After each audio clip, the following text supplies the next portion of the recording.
The most disrespected person in America is the black woman. The most unprotected person in America is the black woman. The most neglected person in America is the black woman.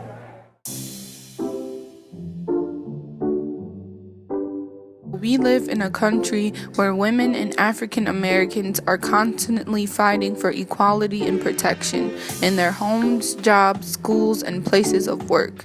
But what happens when you are both a woman and an African American? Being victims of two forms of repression, racism and sexism, black women often receive the short end of the stick, whether that be through lack of proper representation in the media or the wage gap in the workforce. Black women are constantly fighting just to receive their basic rights. I decided to structure my project around the social psychology concepts of prejudice, stereotype, and discrimination. Stereotypes can either be negative or positive and applied to any group of people. Some stereotypes perpetuated on black women are that we are always loud or inherently hypersexual. Prejudice is an undeserved, usually negative attitude toward a group of people. Prejudice is usually prevalent in media representation, where black women are often seen as less beautiful because they do not live up to European beauty standards. While prejudice is the attitude, discrimination is the action. Black women are often discriminated against within many aspects of their day-to-day lives. External examples of discrimination against black women are prevalent in the workforce, where black women earn 63 cents to every white man's dollar and 87 cents to every black man's dollar.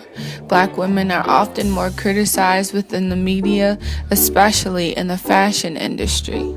Examples of discrimination against black women within the black community is the implementations of colorism and the ideology of good hair. Colorism is the separation between lighter skin and darker skin African Americans, where those with lighter skin are seen as more attractive and pleasant. This issue dates back to slavery, where lighter slaves were treated better than darker slaves. The ideology of good hair favors wavy or straight hair types and not natural kinky curl patterns most black women have, and this is due to assimilation to European culture and beauty standards. Black women are also discriminated against within the fight for equality for African Americans. The Say Her Name hashtag came to existence as people started to realize the lack of media coverage and sympathy for female victims of police brutality. Meet the Jezebel. She's sexual, she's aggressive, she just wants it all the time. You know what I mean. And considering we live in such a hypersexual world, the Jezebel must be a new thing, right? Not even close. When Europeans first traveled to Africa in the 17th century, they were shocked that African dress exposed so much skin, totally ignoring the fact that it's way hotter in Africa than in Europe.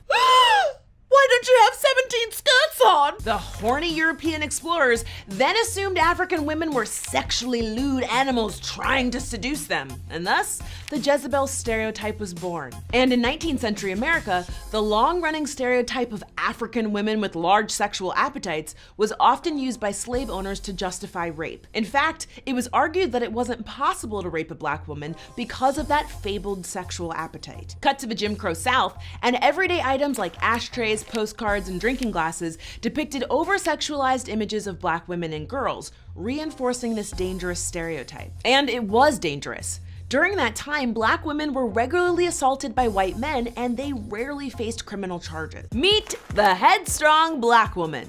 She's loud, she's sassy, and she doesn't take anybody's shit. Let's skip straight to the root of this pop culture stereotype.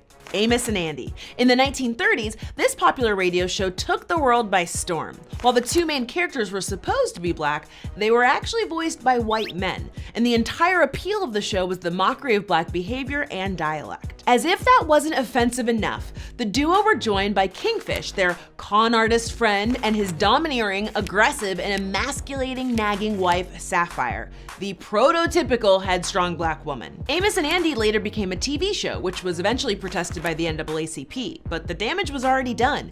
The show popularized racial caricatures of black people. Here, Americans learned that black people were comical, not as actors, but as a race. Following the success of Amos and Andy, sitcoms in the 60s, 70s, 80s, and 90s copied this portrayal of black women and wives. From the Jeffersons to Martin, black women were often shown as naggy and always having a sassy comeback to any challenge. Fast forward to the 90s, the headstrong black woman becomes the sassy black friend, with characters like Dion in Clueless or Nurse Laverne Roberts in Scrubs, and basically every reality show about black women. Spoiler alert, reality TV isn't reality.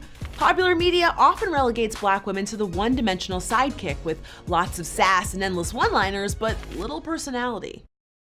You may be thinking, how does this affect someone psychologically? And it all revolves around Abraham Maslow's self-actualization theory and hierarchy of needs.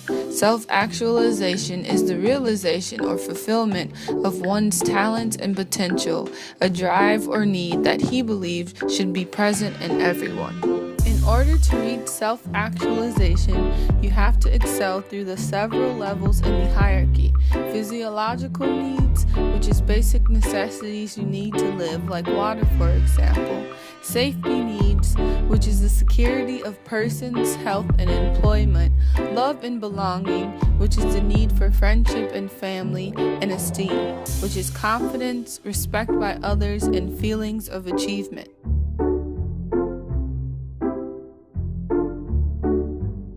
Discrimination against black women prevents the fulfillment of these needs, especially self-esteem, and that's exactly what I chose to highlight on in my experiment.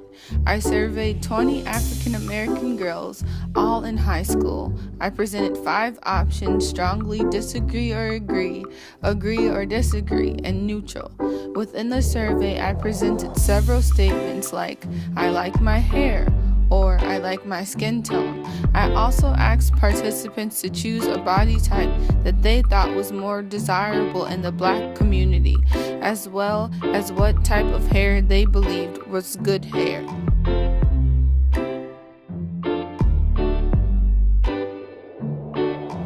45% believed that people found them attractive.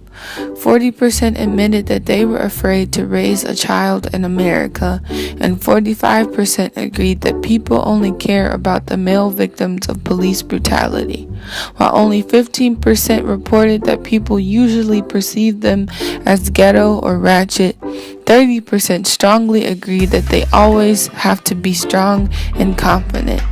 40% agreed that people thought they were always upset.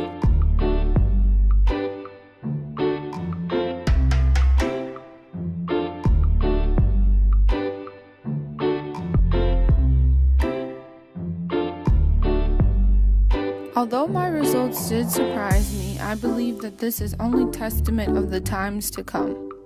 As black women began to demand equal representation in the media and positive representation in the media, my results reflect that this is having a positive influence on the self-concept of African American girls.